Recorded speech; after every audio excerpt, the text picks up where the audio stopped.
Hey YouTube, FXG here with the Quicken Loans PGA lineup. Last week, it was not too bad at all. Hoffman with 106 points. He was a bit chalky, but in the end, that did not matter. Webb was as well, 77 points, so good enough. Same thing with Casey, Steele, and Sned. Could have been a couple of other better players, and definitely there could have been about better players than Lovemark. He did make the cut, but he missed the finish after the third round because he blew up. That was 476 points. In a $12 entry, you would have placed 217 out of like 5,000 people or so, something like that. You would have won 30, 35 bucks. You know, it's decent. It would have cashed in any other tournament. I didn't really check. I think the $4 or $5 single entry, you would have won about 20, 25, something like that. So it was a good week for the lineup, but my other players I think I had Laird and that really horrible pick and Wyndham Clark I think his name was just terrible. I thought he would at least do a little bit better than that, but I definitely would not touch him ever again. CFL, it was not too great on my pick. I did not make my part 2 video, which I'm very sorry for that. I wish I did because I did make some changes and I placed first in all my double ups with about 126, 127 points. In a lot of tournaments, it would have placed in the top 10 and top 15 for pretty decent money. I'm very sorry for that. I will be making a new video probably today for the week 2.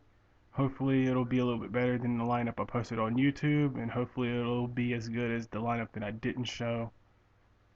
Um, I'll show that lineup in the CFL video, so check that out if you want to see that. Let's get started with this week.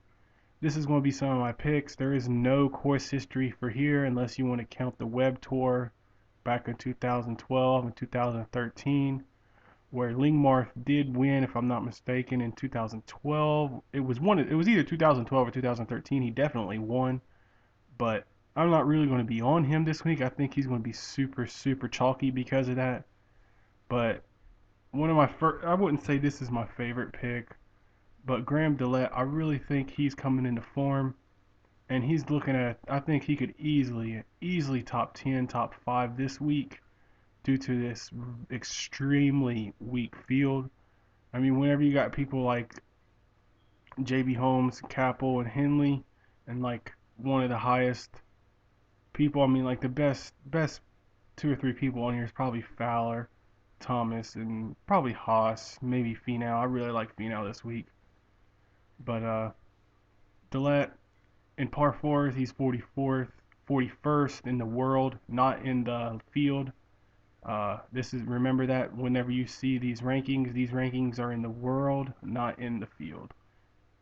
So cut some of these in half, sometimes a little bit more, a little bit less. That's about where they're ranked in the field. Dillette 41st, 49th, 26th. He's up there. Finau, he's a 91. I think he could easily win.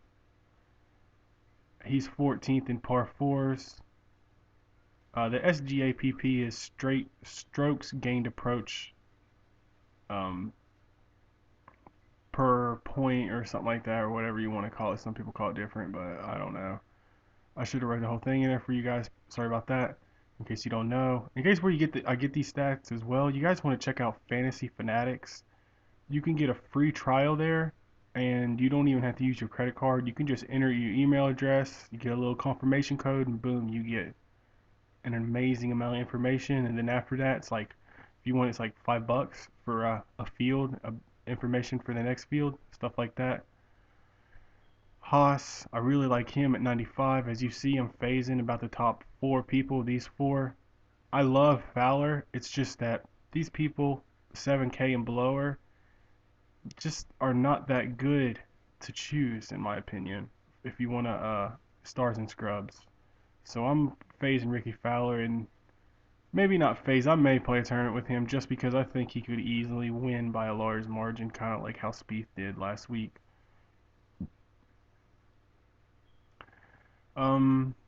After Haas, I got Steele, 89. He's also pretty high, but I think all three of these could easily top 5, top 10, and easily win.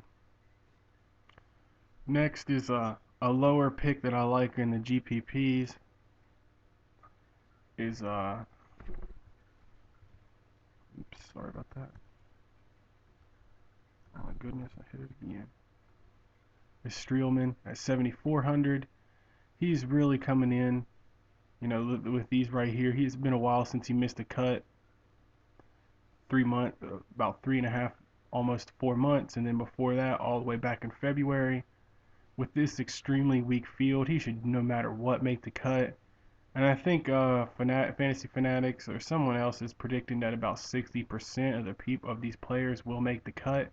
So you're going to want them to do a little bit better as well. But I think Streelman can place pretty well.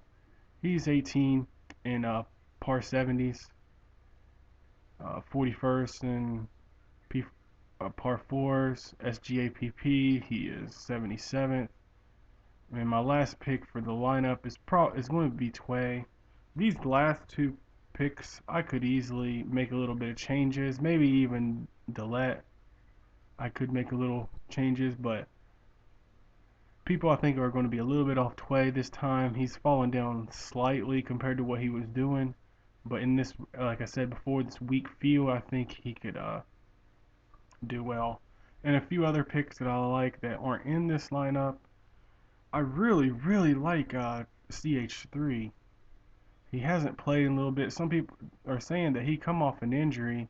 His last few weren't too great, but I'm just really scared that he's going to be one of them guys that are like 27 to 31% owned.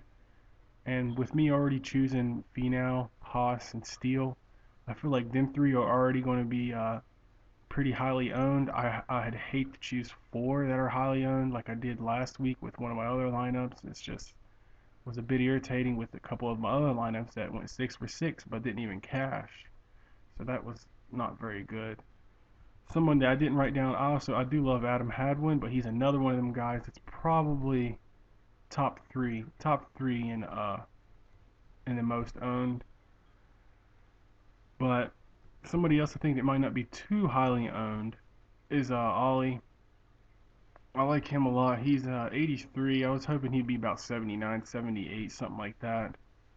But I think he's real good. And somebody else that's really low that just pans out really well in the stats and being in a weak field is Luke List. 58, 25th, and 52. And like even the par 70s, I think he's literally ranked like 12th in the actual field.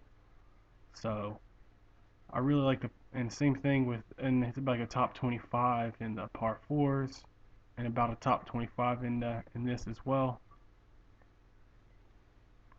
I really like him as other instead of option of going with Adam Hadwin.